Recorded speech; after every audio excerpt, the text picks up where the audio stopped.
Today, I have with me somebody who knows football very well, most especially from the perspective of Chelsea Football Club.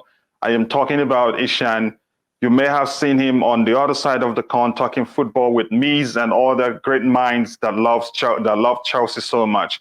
Ishan, welcome to Chelsea Perspective. Hey, thank you for having me. It's again a good discussion to have. We'll be having some good topics to talk about, and yeah, really excited how the discussion goes upon. Great, and I'm sure you're ready. But before we continue, please smash that like button, subscribe if you haven't, and more importantly, click on the bell notification button so you don't miss anything. So, let's get into business.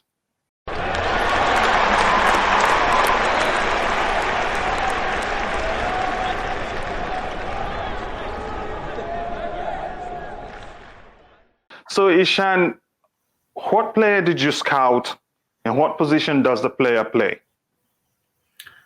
Yeah, listen, I mean, talking about one player that you'd won in this transfer season, right from the beginning of this whole transfer season or the transfer saga that we're talking about, I always was saying right from the beginning that we have to sign a striker, right? And when it comes to striker, we all know as Chelsea fans that there are three big options that we would want, right? That there's the likes of Erling Haaland, there's Harry Kane, and there's Romelu Lukaku.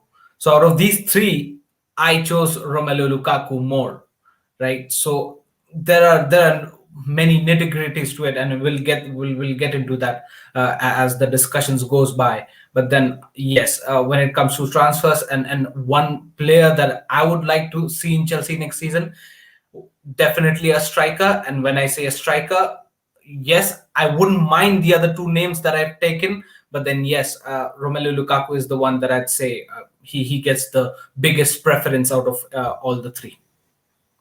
Romelu Lukaku. Great. Yeah. We know for obvious reasons Harry Kane is out of the question.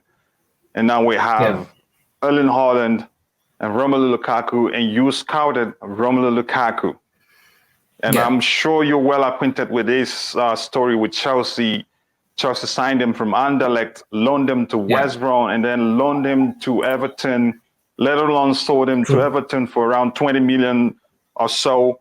Everton sold him to Manchester United when Chelsea wanted him also under Antonio Conte for 80 million pounds or so. And then Manchester United also now sold him to Inter Milan, where he is at this point. And you want him back at Chelsea? Yeah. Wow. Absolutely. Okay. Given his story with Chelsea, I mean, what a sensational return it would be.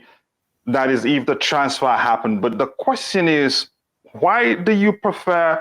Because clearly you prefer Romelu Lukaku to Erling Haaland. Why do you prefer Romelu Lukaku to Erling Haaland? Listen, Lukaku, Haaland, both these aspects are two big Galactico type of strikers that Chelsea would want, right? Now, definitely we as Chelsea fans are more pumped up for Haaland, and we should be. Because of his age, of his caliber, of his records, of his statistics that he's proved. That's fine. But then with Lukaku, there is something that I see which I don't see in Haaland. That is the passion for him to play for Chelsea. We've seen him and we've heard in many instances that he said that, listen, I have some unfinished business there in Chelsea, which he could not fulfill when he was back here in Chelsea. He just played 10 odd games back in 2011 when he was a full-time Chelsea player, which he was a reserve basically, because we had the likes of Didier Drogba and Fernando Torres at that time back in 2011 being our prime strikers. So it's a definite fact that we couldn't have played Romelu Lukaku by any means, right? So he did not get his chance. Fair enough. Then he, just like you said, he went out to loan and loan after loan, and then he again settled to Everton for a permanent deal, and then he went on to Man United and Inter Milan and so on and so forth. But then the thing that the attachment that he's had from Chelsea FC, and he said that, listen, I have some unfinished business here, that shows that he has a passion for this club. He has that hungerness to prove himself for this club. Another thing that differentiates these two strikers, these two prime strikers, is Romelu Lukaku is more of a proven striker in the Premier League. You never know how Haaland would perform in a Premier League. Although we've all know we've all listened to the debates and the discussions of how Haaland can be, and he's a young guy and he can adjust himself into different leagues and different situations. That's fine, that's accepted. But then if being the likes of Romelu Lukaku, when you've already proved in Premier League, you know how the intensity is in the Premier League. You know what are the qualities that you need to possess as an individual to fight the situations and circumstances in the Premier League match. That holds a big plus point in from my perspective, and that's why I think so. Romelu Lukaku, is more of a bigger prospect for me than Erling Haaland in terms of whole buying perspective. There are lots of other nitty-gritties as well. We'll come to the financials later on.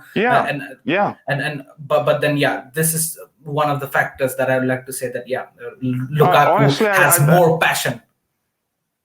Yeah, honestly, I must say that's a very, very powerful response to that question. A very compelling argument, actually, why you prefer Lukaku. One of the points you made there was that his passion and his love for Chelsea, and that's not something you can question. I remember there was a video a few years ago circulating showing a teenage Lukaku touring the Stamford Bridge facility while saying how much he loved being there. There was also a recent something that went viral on social media showing Lukaku saying he's got nothing but love for Chelsea, given that it was the club that gave him the opportunity to explore other places other than the Belgium league. But that's important. Passion to play for the club is an important element in terms of considering what player to choose as a prospect. But the question is, there are other factors you have to consider. How old is Lukaku right now? He's 28. 28, yeah. 28. And what's the price tag? What's the transfer value? 120 million was proposed when the last season was about to end, but now I'm not sure how much the price tag went down or up. Maybe up because they've already sold Hakimi, and if they sell Lukaku, they might want more. The truth is, you and I know that Lukaku is undoubtedly the most prized asset at Inter Milan. Lukaku is probably practically Inter Milan himself, and he's written his name on in the books of record of Inter Milan. He's broken a few records. We know that. It's up to you to present the statistics when the time comes. But the truth is, at 28, to pay 120 million for a player who is 28, how many years more? And how are you guaranteed that for 120 million or even 80 million, let's say 80 million pounds, if we pay 80 million pounds for him now and secure his signature, he's 28, how long do you think he will play? And what are the chances that he will help us win more trophies, and then we get some value from, we call it money well spent by the time we win trophies with him? Are there guarantees? I don't think there is. Tell me if there are. This is the tricky part, that's what we see, the age factor between Erling Haaland and Romelu Lukaku. But just think about this. Erling Haaland is 20 now. What do you think he's going to last? Even if he signs for Chelsea, is he going to last more than 5 years? I don't think so. There's Real Madrid knocking on the doors. And he definitely will go to Real Madrid someday, just like Eden Hazard proved himself here and then eventually went on to Real Madrid, right? So there's this age factor is quite tricky, to be honest. But then Lukaku, again, he's 28 now. He most probably can play till 32 for Chelsea. No doubts about that. 32, 33, it's fine for him. No doubts about that. So that takes him to the tally of 5 years or so for Chelsea. That is fine. But then again, for Erling Haaland, he might also play again for 4 or 5 years for Chelsea. And then, as soon as the contract ends, you might see him. Okay, can I come in now? Can I come in there now, if you don't mind? Yeah, Haaland is 20, right? Yeah. Erling Haaland is 20. And Lukaku is 28. Yeah. If we sign Lukaku now, if we secure Lukaku's signature right now, and he plays, if after the first season he underperforms, You know, we Chelsea fans, we can be very impatient. We will very much turn against him. You and I would know that. But for Erling Haaland, at least he's 20. Even if underperforms in his first year as season, should we secure his signature, we can be patient with him. And if he decides to move on in 2-3 years, there is a sell-on value. The club can get a sizable fee from his sale should we agree, and that is if we agree to sell him. And there's no doubt we know there's not that possibility for Chelsea to sign Erling Haaland right now and just tie him down with just a 3 years contract. It have to be up to 5 years. If we spend that much money, if we spend anything north of 100 million pounds, I can assure you Chelsea will tie him down for up to 5 years, which means in 2-3 years, if he wants to move on, we're good to go. We can say, okay, we'll get a sizable fee from his sale because he'll still be very young. But for Lukaku at 28, if he comes in and underperforms even a year, if he doesn't hit the ground running and underperform in a season, he's in trouble. And we are in trouble too. We'll find it very difficult to sell him because he's aging. What do you have to say about that? Listen, the margin of error for underperforming is less for Lukaku than that of Haaland, because Lukaku is already a proven striker in Premier League. So if you say to me that Lukaku has a chance of failing at Chelsea, fine, that is a possibility. But there's a bigger possibility that Erling Haaland, coming from Bundesliga to Premier League at 20 years of age, has bigger chance of failing for the first year than what Romelu Lukaku can. Romelu Lukaku has already that experience that he needs to play in the Premier League, and he has proven that. So the margin of error for not performing well in the first season is less for Romelu Lukaku for that than that of Haaland. Imagine, talking about financials, imagine, I can definitely write you on paper that Haaland will never cost less than what Lukaku can. If Inter Milan is asking for a 120 million, then that can definitely come to, by some sort of negotiation, come down to 80 to 90 million. In my point of view, that can come down to that, because Inter Milan might need money and Chelsea are very good negotiating to bring that level down. Let's say for the worst case scenario, let's say 100 million pound, that's fine. But then Erling Haaland, talking about this particular point of time, I don't see them reducing even a single penny on the price tag that what Erling Haaland has picked. And even his agent, Mino Raiola, has said that, listen, if you want him in this season, it's 150 million pounds. That's it. Not even one pound less. So that's the case. The margin of error for Lukaku is, there is a risk of not performing for a striker. We all know as Chelsea fans that we have had so many failed striker that there is always a chance of one striker not performing in the first season, or let's say maybe in a couple of seasons. But then I feel that Lukaku, being an experienced player in Premier League, has less chance of getting failed rather than Erling Haaland getting failed. Point made, and believe me, I totally understand your point. But let me say this to you now, Ishan. I haven't played for Manchester United, West Brom, and Everton. Isn't a guarantee that he will perform at Chelsea. That's the truth. And the reason being, there's been instances of players who switch clubs within the Premier League and end up not delivering at the new club. A prime example is Fernando Torres, whom was signed for a record-breaking fee at that point from Liverpool to Chelsea Football Club, and he did not deliver. He did not meet.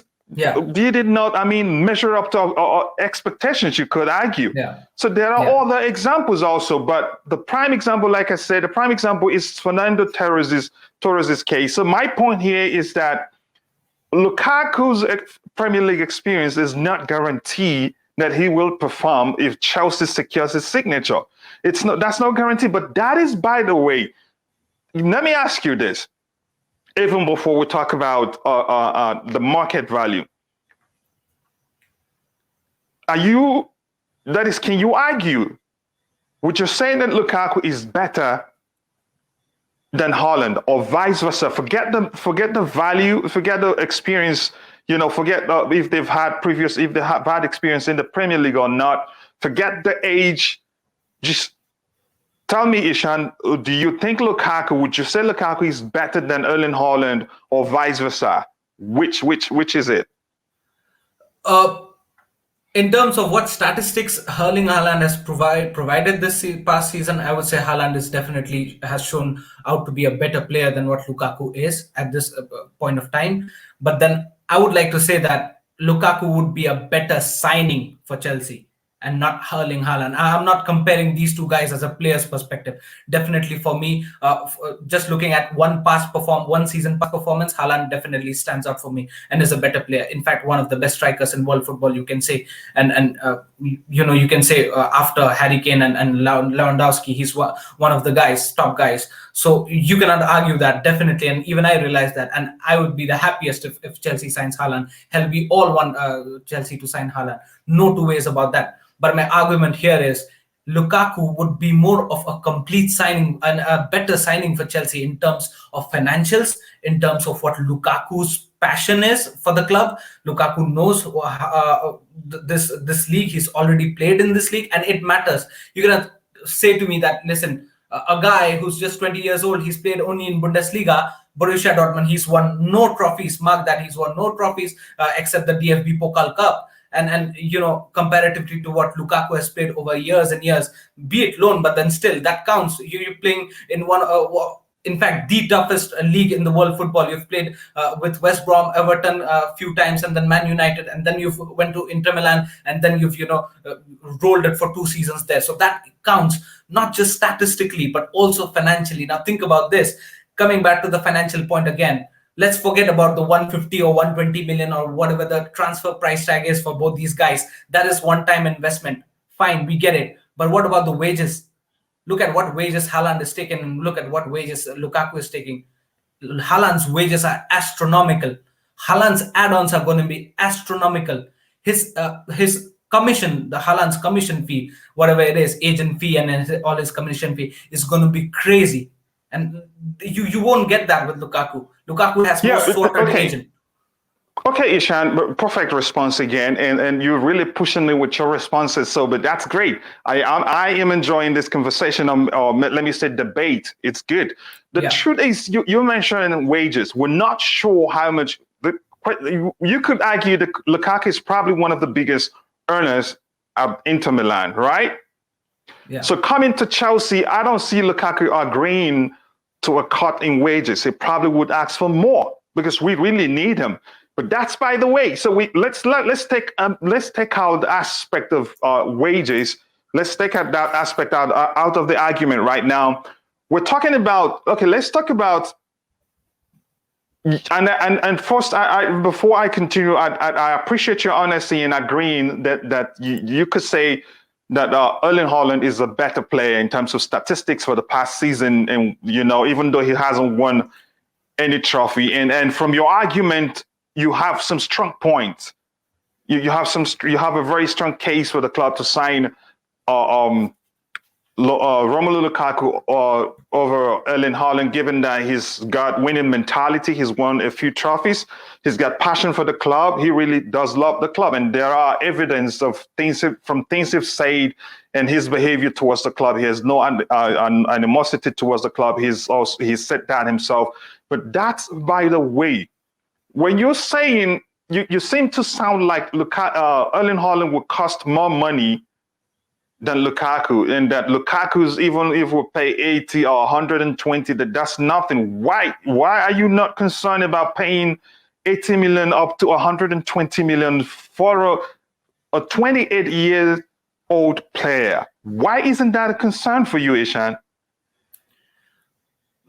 Listen, I don't think so. Lukaku has Lukaku's wages or transfer, No, I'm saying the wages aside. Let's say the transfer fee. We're hearing something north of 80 million, because remember, Inter Milan paid 80 million pounds for him or so. I'm not sure the exact number, but if they want to sell him, they know his statistics for the past season. He's broken a few records, scored quite a lot of goals, won a trophy or two. I'm not sure how many trophies. If they want to sell him, Lukaku is the biggest asset at Inter Milan. I don't see them selling him for 80, even though they need money. That's my own opinion. Yeah. Do you think? Well, okay, just give me your own number. How much you think Chelsea will get his signature for, and tell me if you're okay with that for a 28-year-old. Yeah, listen, that's a good point. If you're comparing the age and what his transfer fee is going to be, that's quite interesting to talk about. But then again, if you compare the age and compare the price tag, look at Harry Kane's what his price tag is, what Tottenham asking, and how much his age. It's quite similar, right? He's 27 or 28. He's 27, maybe, if I'm not wrong. And Man City are agreeing to give him 100 million plus a few add-on players, if I'm not wrong. And take Harry Kane into his club. Yes, Harry Kane is a different gravy. We all know that. We don't need to have any argument regarding Harry Kane, what kind of a calibrated player he is. But then still, why is it that the age factor is overpowering the transfer fee factor? I think so. It is the performance which should come forward. It is the statistics which should come forward. It is the passion of that guy to play in a club. That should come forward in terms of the transfer fee. I think so. When it comes to Romelu Lukaku, is secondary than what Erling Haaland is. Whenever you say Erling Haaland, the first thing comes is money. If your club's got money, you got Erling Haaland. That's not the case with Lukaku. When you say, if you want to buy Lukaku, there's always a possibility. There's always a green signal. You know that negotiation can actually happen. Now, if I remember, just like I said a little bit earlier, that before the season ended, Inter Milan wanted near about 120 million for Lukaku, and they were so staying strong in the point that they didn't want to reduce that. But then we saw the likes of Hakimi going out, and they're saying that, listen, we are not going to sell any more players, right? But we also know the fact that they're in a financial crisis, so they might need money. You never know that. And also, they were playing in Euros.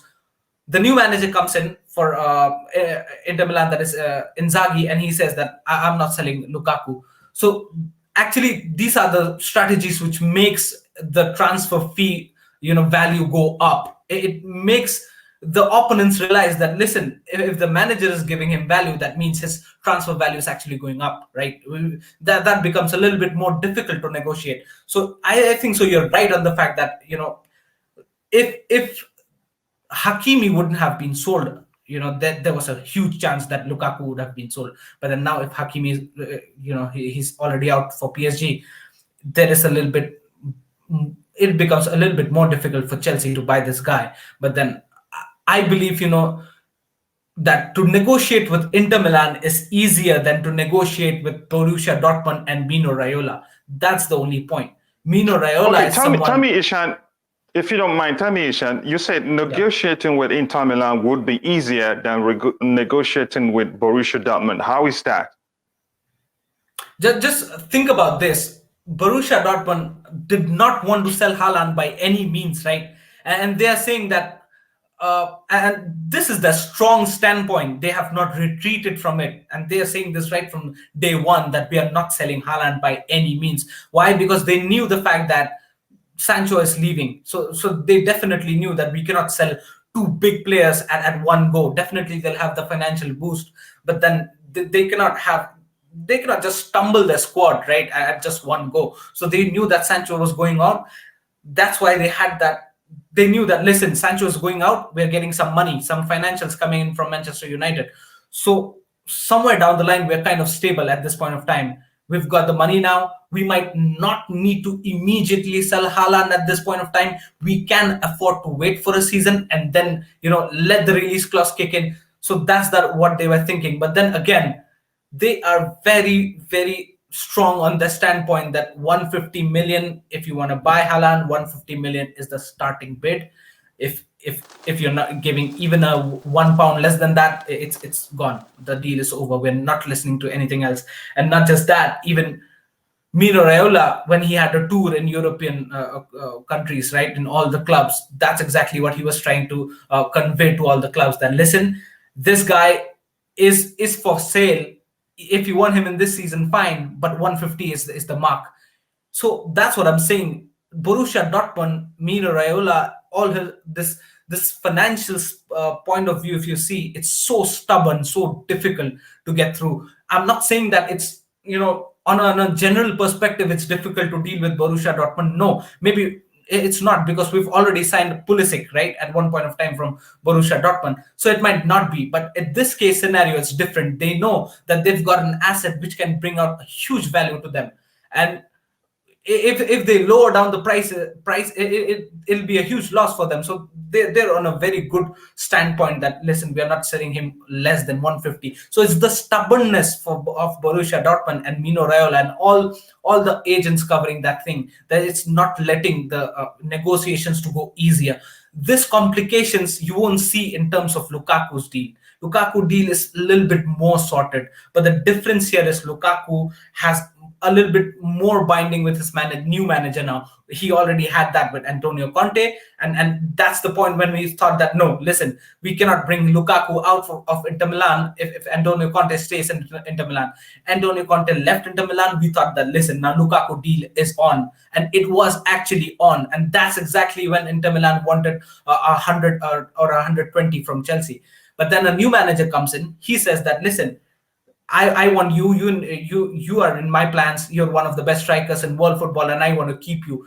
That's the comfortability. And Lukaku likes Inter Milan, right? He's not someone who disrespects the club or he's being uncomfortable there. He absolutely loves the atmosphere, so he wouldn't mind staying there, right? It's just about him getting pleased by someone, and at this point of time he's pleased by the manager, and that's only the thorn for Chelsea at this point of time, is the binding of manager and Lukaku. That's it. That's the only complications. The financial point of view can be sorted, but this Erling Haaland thing, everything is complicated. And you can, every time Fabrizio Romano comes out and speaks about Haaland to Chelsea, every time he says that it's complicated. Why? Because from every angle you try to see, it's complicated. It's not just Chelsea who's looking after Haaland. Many clubs are looking after Haaland, and you never know what's happening at the back door, right? But for Lukaku's standpoint, maybe only Chelsea is the one who's looking out for Lukaku, and maybe not nobody else. You can also see Real Madrid having very heavy links with Haaland, right? That,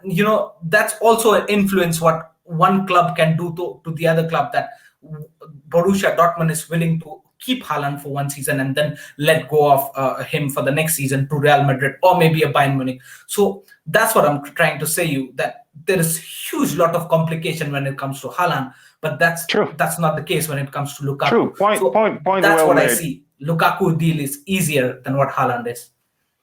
Yeah, thank you very much for taking the time to present that response. A great response again from you. And like I said, I am enjoying this conversation, or maybe debate, if you like. Now, I have another question for you before we go to his statistics, and specifically, we've already talked about his transfer value, so no need talking about his transfer value. The question I have for you right now: how would you rate his overall performance before they were eliminated in the Euros?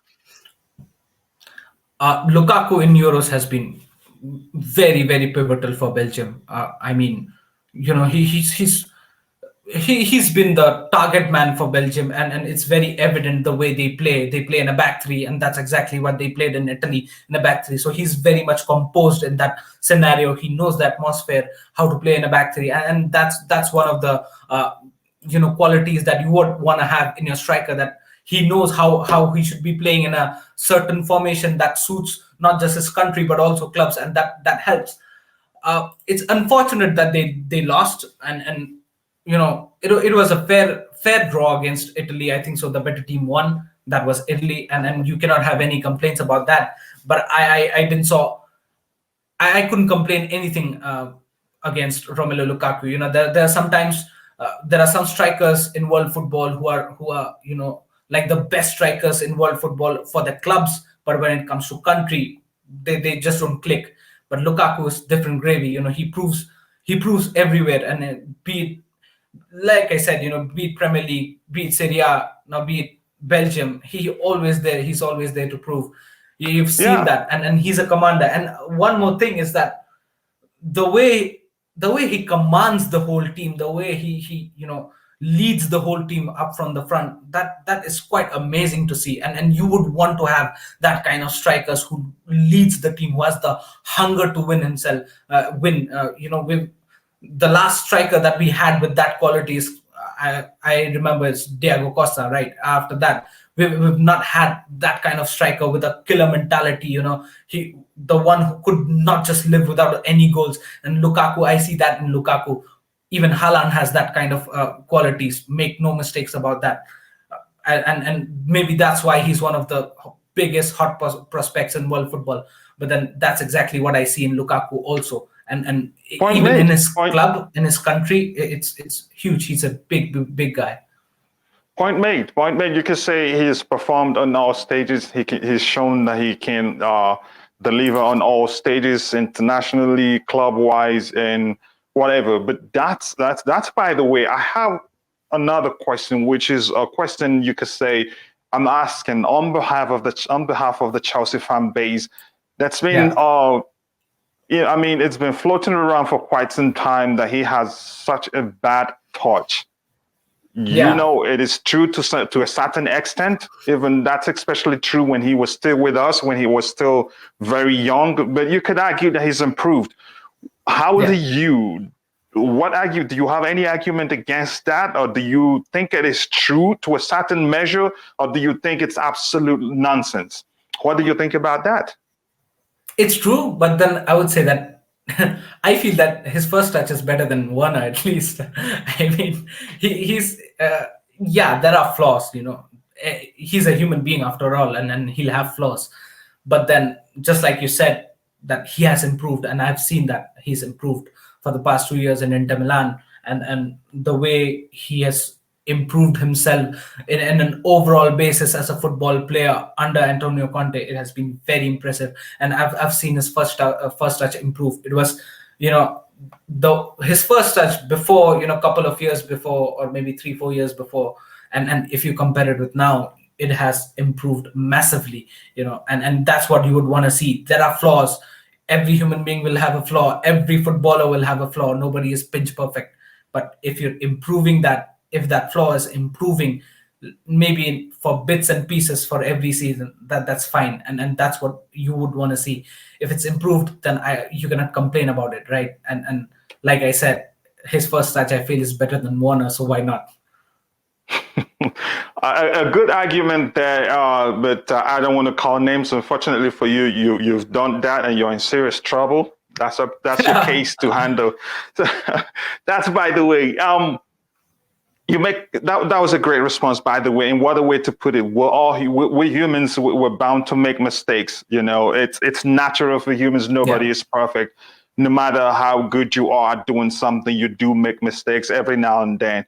But that's by the way. One question that I would ask you, a yes or no answer from you, is Lukaku a target striker or an all-round striker?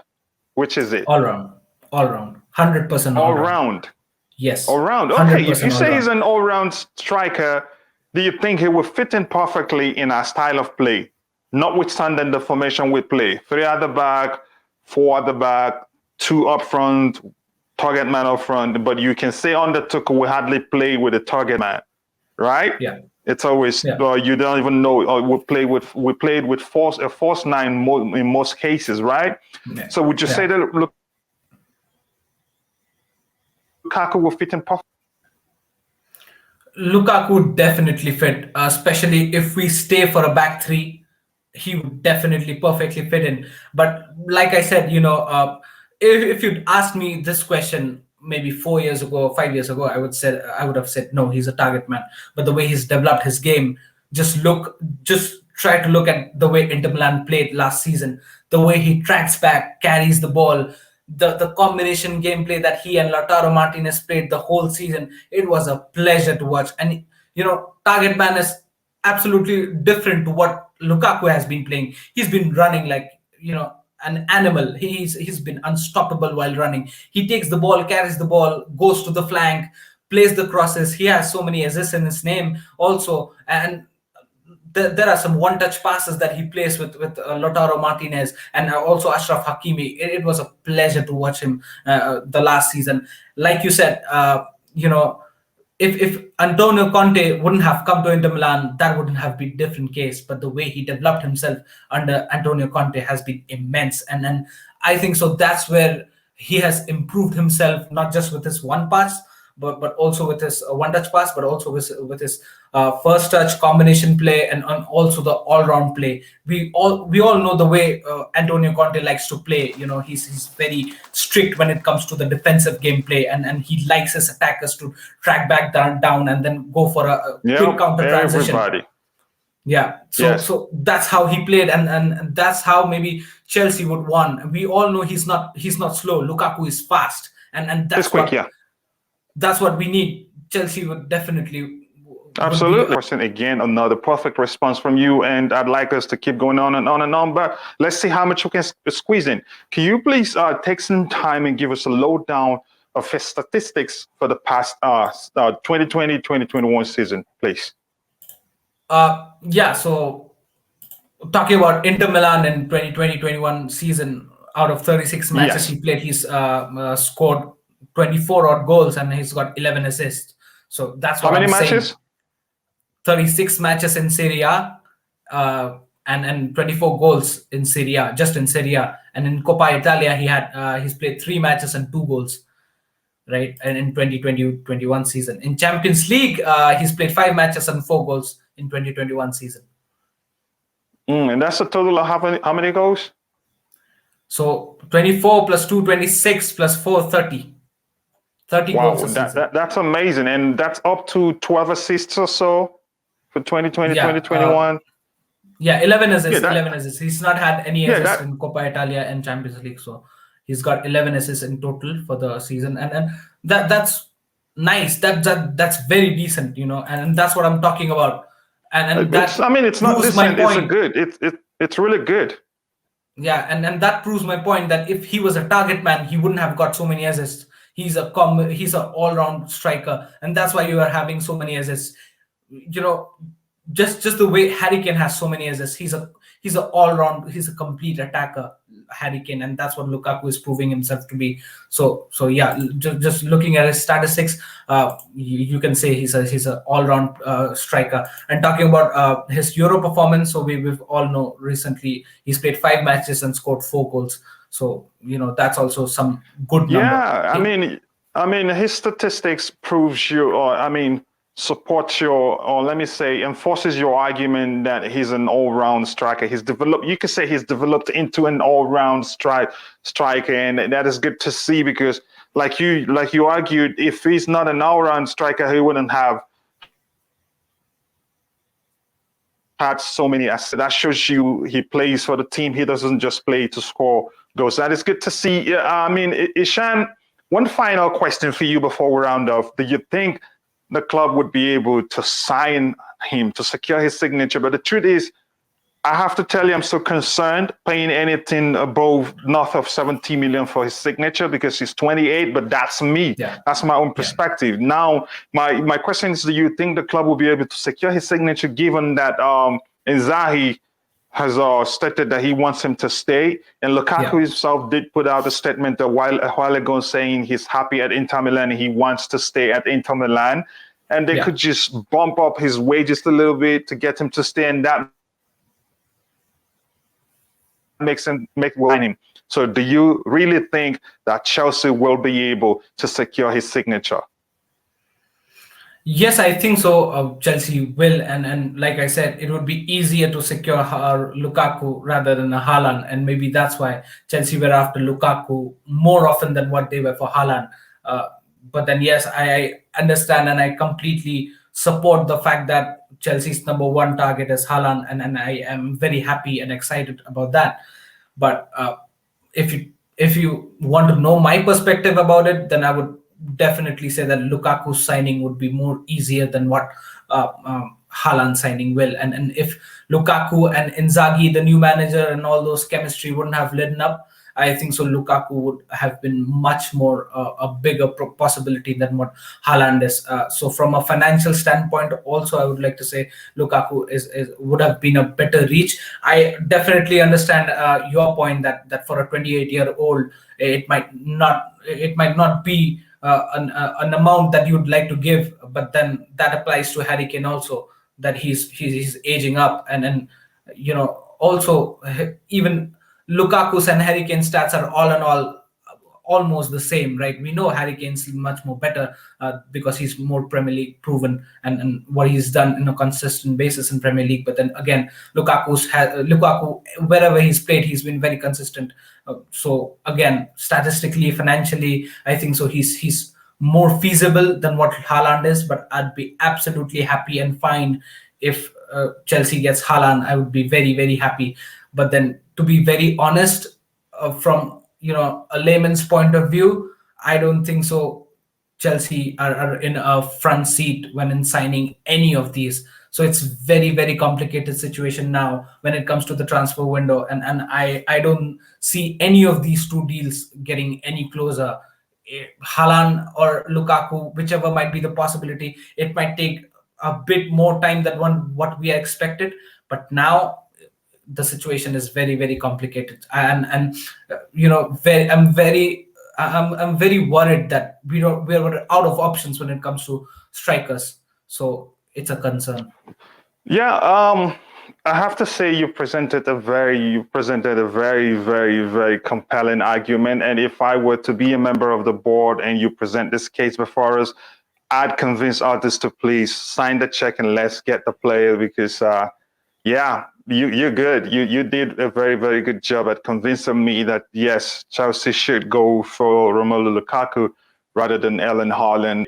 Ishan, is being a great, a pleasure having you on this episode. You've been great, and I am looking forward already to the next episode where I will sit with you and argue whether on and let me say, and debate whether on some other series on the channel, or maybe even another episode of Scouting for Chelsea, because you've done a great job, and thank you very much, my friend. Please take some time, tell the fans or anybody that wants to reach you how they can reach you and what social media platform they can find you. Okay, first of all, thank you for having me. It's been a great discussion, great debate. I would be love to be here again if you'd want me. So it's been a great discussion. Thank you for having me. Anyone watching this, you can find me on the description. The link will be there. So follow me, and you'll be seeing me again here for sure. Yes, I will leave his complete information in the description section below in case you want to reach him. You'll be able to reach him. Ishan, again, it's been an absolute pleasure having you on the show. I mean, I must say it's so I'm enjoying it so much that I'd like us to continue, but unfortunately we can't let the video be too long, and I look forward to having you back in any of the series that I have on Chelsea Perspective. Thank you again for finding time to be here, my friend. Sure. Yeah. Cheers.